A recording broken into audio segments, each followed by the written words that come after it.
नमस्कार, आप देख रहे हैं भागलपुर न्यूज नेटवर्क। कभी दुनिया भर में अपनी चमक बिखेरने वाली सिल्क सिटी भागलपुर आज बड़े संकट से गुजर रही है। हजारों बुनकरों की रोजी रोटी पर अब अंतर्राष्ट्रीय राजनीति की मार पड़ती दिखाई दे रही है। जी हां, अमेरिका और ईरान के बीच बढ़ते तनाव और युद्ध जैसे हालात का असर अब सीधे भागलपुर की सिल्क इंडस्ट्री पर दिखाई देने लगा है, जिसकी साड़ियां और कपड़े अमेरिका, खाड़ी देशों और कई अंतर्राष्ट्रीय बाजारों में भेजे जाते थे। आज उनकी सिल्क इंडस्ट्री के सामने जीविका का संकट खड़ा हो गया है। स्थानीय बुनकरों का दावा है कि हाल ही में करीब 25 करोड़ रुपए का बड़ा ऑर्डर अचानक रद्द कर दिया गया। ये खबर सुनते ही पूरे बुनकर समाज में निराशा और चिंता का माहौल फैल गया। जब हमारी टीम ने भागलपुर के बुनकर इलाकों का दौरा किया तो कई जगह लूम बंद पड़े दिखाई दिए, जहां कभी मशीनों की आवाज और बुनाई की रफ्तार से पूरा इलाका गूंजता था। आज वहां खामोशी पसरी हुई है। बुनकरों का कहना है कि कोरोना महामारी के बाद से ही उनकी स्थिति लगातार खराब होती जा रही है। कोरोना ने कारोबार को झटका दिया, फिर अलग अलग देशों में बढ़ते युद्ध और अंतर्राष्ट्रीय तनाव ने व्यापार को और कमजोर कर दिया। क्या कुछ कहा बुनकरों ने, आइए आपको सुनाते हैं। बुनकर तो मर ही रहा है। जब से कोरोना काल आया है, कोरोना के बहाने जो बुनकर की स्थिति बद से बदतर होती चली आ रही है। फिर किसी ने ध्यान नहीं दिया। इलेक्शन आता है तो मीडिया वाले आते हैं, नेताजी आते हैं, लेकिन नेताजी जब जीत करके जाते हैं तो बुनकर का एक भी मुद्दा नहीं उठता है। अब यही स्थिति आ गई है कि सारा उद्योग धंधा बंद होने के कगार पर है, ऑर्डर कैंसिल हो रहा है, तो बुनकर जाए तो जाए कहाँ, क्या रहे तो करे तो क्या। अभी के युद्ध का क्या असर पड़ रहा है भागलपुर के बुनकरों पर? देखिए, कुछ भी हुआ बांग्लादेश में ही हुआ था तो बुनकर का रोजगार मारा खाया था। अब अमेरिका ईरान में हो रहा है तो बुनकर ही मरेगा, ये तय है। अभी लगभग कितना ऑर्डर कैंसिल हुआ है? कुछ ऑर्डर कैंसिल हुआ है? हाँ, लगभग 25 करोड़ का ऑर्डर तो कैंसिल हो चुका है।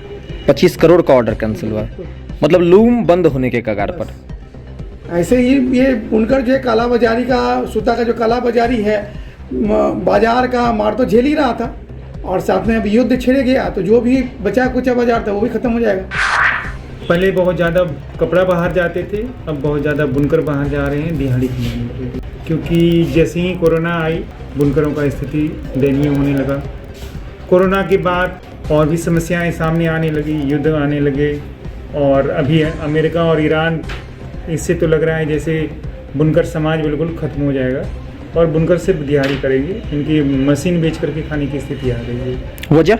वजह कि एक तो मार्केट में काम था ही नहीं, कुछ भी जो भी काम थे ये युद्ध इससे खा रहे हैं। अच्छा, यहाँ से कहाँ कपड़े जाते हैं? यहाँ से तो देश के साथ साथ विदेशों में भी कपड़े जाते हैं, अमेरिका भी जाते हैं, ईरान जाते हैं, सऊदी जाते हैं, बांग्लादेश, सभी जगह जाते हैं। मतलब कई खाड़ी देशों में जाता है, और अभी स्थिति खाड़ी देशों के बीच ही बहुत ज़्यादा भयावह है। अभी तो खाड़ी देशों में बहुत ठनी हुई है, तो हम लोगों की पेट खाली पड़ी हुई है। अच्छा, सुनने में आया शनिवार को कुछ डील कैंसिल, ऑर्डर कैंसिल हुआ है। हाँ, लगभग 20 से 25 करोड़ डील कैंसिल हुई है। क्या लगता है आने वाला स्थिति कैसा होगा?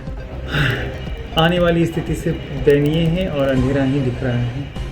वहीं बुनकरों का कहना है कि अगर हालात ऐसे ही रहे तो आने वाले समय में कई बुनकर लूम बेचने और पलायन करने को मजबूर हो सकते हैं। आपको बता दें, भागलपुर में तसर, मुगा, कोटा, मटका, मलवरी और अरंडी जैसे कई तरह के सिल्क कपड़े तैयार किए जाते हैं। ये सिर्फ एक उद्योग नहीं बल्कि हजारों परिवारों की आजीविका का आधार है। लेकिन मौजूदा हालात में पारंपरिक उद्योग धीरे धीरे कमजोर होते दिखाई दे रहे हैं। सरकार इस उद्योग को बचाने के लिए ठोस कदम उठाए, ये बेहद जरूरी है, क्योंकि अगर समय रहते मदद नहीं मिली तो सदियों पुरानी सिल्क परंपरा संकट में पड़ सकती है। अब सबसे बड़ा सवाल ये है कि क्या सरकार भागलपुर की सिल्क इंडस्ट्री को बचाने में कोई बड़ा कदम उठाएगी, या फिर अंतर्राष्ट्रीय हालात की मार से सिल्क सिटी की पहचान धीरे धीरे कमजोर पड़ती जाएगी। इस मुद्दे पर आपकी क्या राय है, हमें कमेंट सेक्शन में बताएं, और खबरों से जुड़ी अपडेट्स के लिए भागलपुर न्यूज नेटवर्क को सब्सक्राइब करें, वीडियो को लाइक और शेयर करना ना भूलें।